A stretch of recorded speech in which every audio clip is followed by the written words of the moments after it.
Everybody asks me the same thing always. How can a guy go to school, spend all that money, all that education, and do that? And after 30 years of doing it, I don't know. Wow. I don't know what the motive is, but there's always enough of them that kept me gainfully employed. So God bless them all. For 30 years.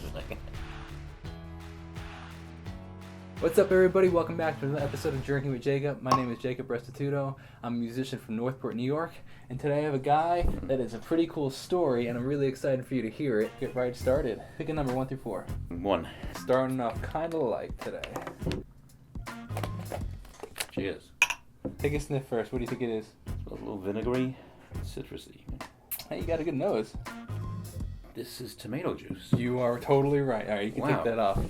Yeah, it is low sodium V8 original vegetable juice. I make great Bloody Marys. Yeah. You know, when I was in Jamaica, I had a really interesting thing. I had tequila Bloody Marys, and they had bourbon Bloody Marys. Oh, that I've never had. Bourbon Bloody Marys is a whole new level. Wow. All right, welcome to the show. Thank you. I appreciate you being on it. Sure. How about you introduce yourself, tell the world who you are. My name is Kenny. I can title myself Deadhead, Hippie, Jew Boy, Christian, Retired Narcotics Detective. I had a great life. Just keeps getting better. I recently heard that you were, I guess, one of the top narco cops in the state, right? Yes. You co-wrote or you wrote, you're featured in a couple books, is that? Or? I helped author subject matter on several books. I helped with an article, Washington Post, New York Times, Daily News, a couple local magazines. Well, I started out trying to be a pharmacist, and I got married a week after I was 20, Woodstock weekend. 50 years. Yeah. We had kids almost right away, and that killed my chances of going to pharmacy school. So I became a certified technician, and I took all the exams you can to get as far as you can. I was working in the store in Hempstead. It was a high crime area. We used to get a lot of forged prescriptions come in, and I really developed an eye for it. And I developed a relationship with Nassau County PD Narcotics, who was the first police department in the country to have a dedicated team just for prescriptions. Wow. They encouraged me to take the exam for state narcotic enforcement. I was hired almost right away in '88, and I was there for 9 years. That's the State Bureau of Narcotic Enforcement. And I was very adept at doing the undercover buys off of dirty doctors, going in and getting scripts, mingling with the junkies and getting information, like bad doctors, the bad pharmacies, and all the good intel, and I'd go into the doctor, get scripts, make an arrest eventually. What does the forgery look like back then? They were either poorly written or it was mistakes in the Latin in the prescription format, or something just unusual, signed too perfect, or people would be so stupid. Doctors just signed the name. They would write Dr. Levine like that. Nobody writes doctor. I used to do it undercover for the Attorney General, and eventually they offered me the job as a police officer investigator with the Attorney General, which is great because that's kind of like the top of law enforcement. Wow. The bad part, it's not civil service. They can just let you go on a whim, or the new administration comes in, like the president's cabinet. Mm-hmm. Sure. And I was there all the way in 2009, and they just let me go with like 10 minutes notice. It was horrible. Wow. Within 2 months, I had a new job, local New York State insurance company called Fidelis. They have a prescription drug plan, and they hired me to do their narcotic cases and be liaison to the FBI and the DEA. All right. You ready for drink number 2? I sure am. So you did number 1 so far, so take a number 2, 3, Let's or go 4. right down the line, too. All right. I think you'll like this one. It has good glugs. Good glugs. Is that what it's called? Go. So it is a little tainted. I have not washed the glass. That's okay. Same glass. Now this is taking away the taint. It's alcohol. Spiced rum. Wow, you are good. You can take that off. You are perfectly correct. So you got me really intrigued because we had a conversation about a week ago, and you showed me your whole rum cabinet. How many do you think you have, you said? I have about 125. It's amazing. So let's go into a little bit of a story time type thing. So sure. If you had to tell me one of your favorite story. There was a guy in Forest Hills, and he was writing so many bad scripts. Percocet, a drug called Dilaudid, which is a very, very strong narcotic, Xanax, the whole thing. And he was so big into this that he had the gangs. Wow. Would go to his house in the morning and pick him up and kind of surround him like the president's entourage.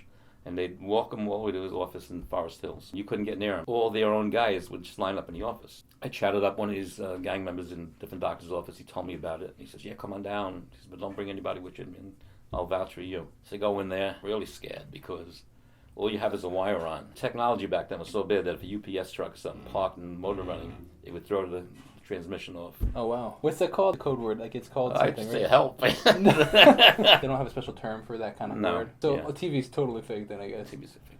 TV is so fake that to this day, undercover cop with a guy in the movie would go into the bad guy's office and he'd have his henchmen stand there and they make you lift your shirt and they feel him up and look for wires. There has been wires taped to people since like the early 70s. Everything is digital now, and like we used to have buttons.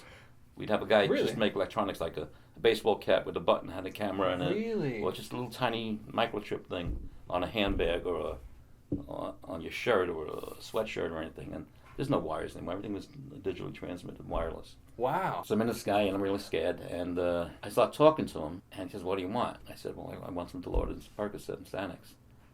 And he's talking to me and he goes, "Okay," and he just falls asleep. And I'm sitting there like this, what am I going to do? Like, he's sleeping.